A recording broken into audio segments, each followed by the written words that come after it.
Selamat datang di dalam video pengantar manajemen bersama saya, Samuel Gaspers. Apa itu manajemen?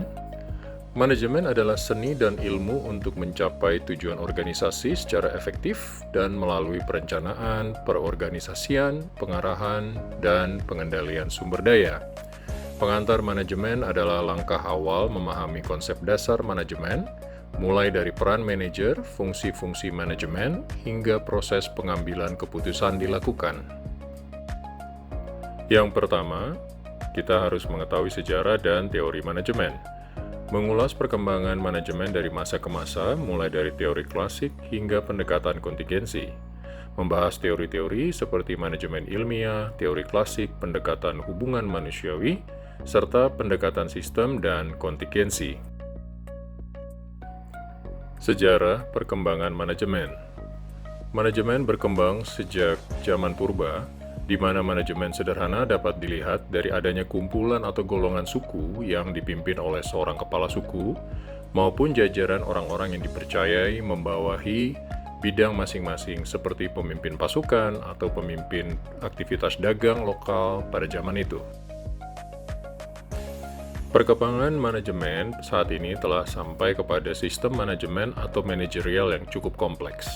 Sebagai contoh, di era revolusi industri, manajemen menjadi kebutuhan strategis yang dapat mempengaruhi peningkatan efisiensi produksi. Teori manajemen. Manajemen ilmiah oleh Frederick Taylor menekankan tentang efisiensi kerja, pembagian tugas, dan insentif berbasis produktivitas atau penghargaan kinerja. Teori klasik oleh Henry Fayol menguraikan fungsi-fungsi manajemen seperti perencanaan, pengorganisasian, pengarahan, dan pengendalian. Pendekatan hubungan manusiawi oleh Entong Mayo memprioritaskan kesejahteraan dan hubungan sosial karyawan untuk meningkatkan produktivitas. Pendekatan sistem melihat organisasi sebagai sebuah sistem terbuka yang berinteraksi dengan lingkungan eksternal. Pendekatan kontingensi menyesuaikan strategi manajemen berdasarkan situasi tertentu. Yang kedua, kerangka kerja manajemen sumber daya manusia atau MSDM. Poin A, definisi dan fungsi MSDM.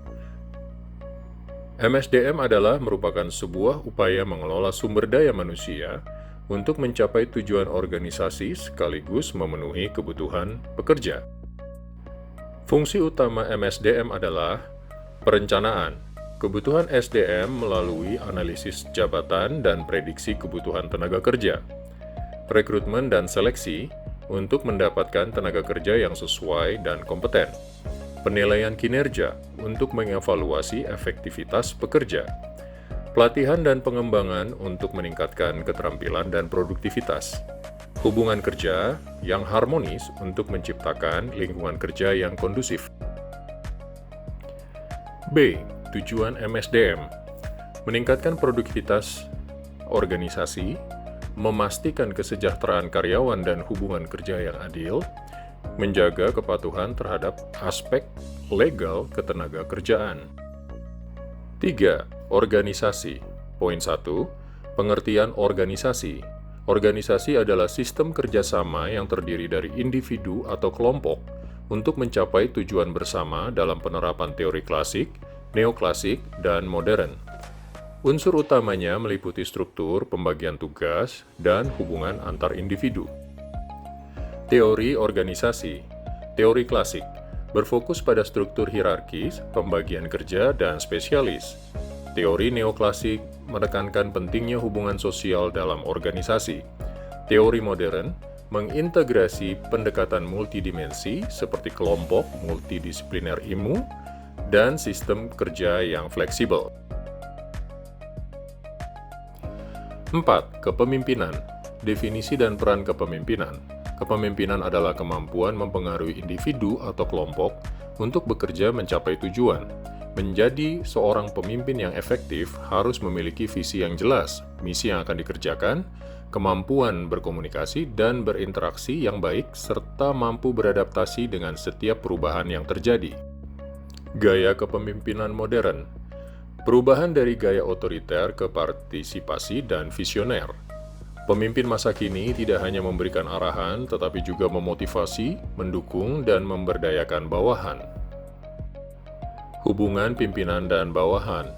Hubungan yang baik dan harmonis antara pimpinan dan bawahan meningkatkan kinerja dan menciptakan sinergi dalam mencapai tujuan organisasi. 5. Manajemen strategik. Manajemen strategik adalah proses formulasi, implementasi, dan evaluasi strategi untuk mencapai tujuan jangka panjang. Hierarki ini mencakup visi, misi, tujuan organisasi, hingga kebijakan operasional. Proses manajemen strategik. Formulasi strategi. Menentukan visi dan misi dan tujuan. Implementasi strategi. Melibatkan seluruh elemen organisasi untuk melaksanakan rencana yang telah dibuat. Evaluasi strategi. Mengukur keberhasilan strategi berdasarkan tujuan yang telah diterapkan. Faktor penentu keberhasilan. Faktor eksternal seperti pasar dan persaingan. Dan internal seperti budaya organisasi, SDM, dan lainnya, sangat mempengaruhi keberhasilan strategi.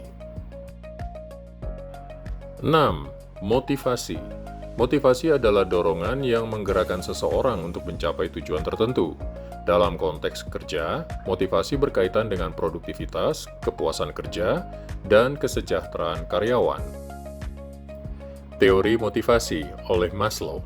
Kebutuhan manusia disusun dalam hierarki, seperti fisiologis, keamanan, sosial, penghargaan, aktualisasi diri, dan lain-lain.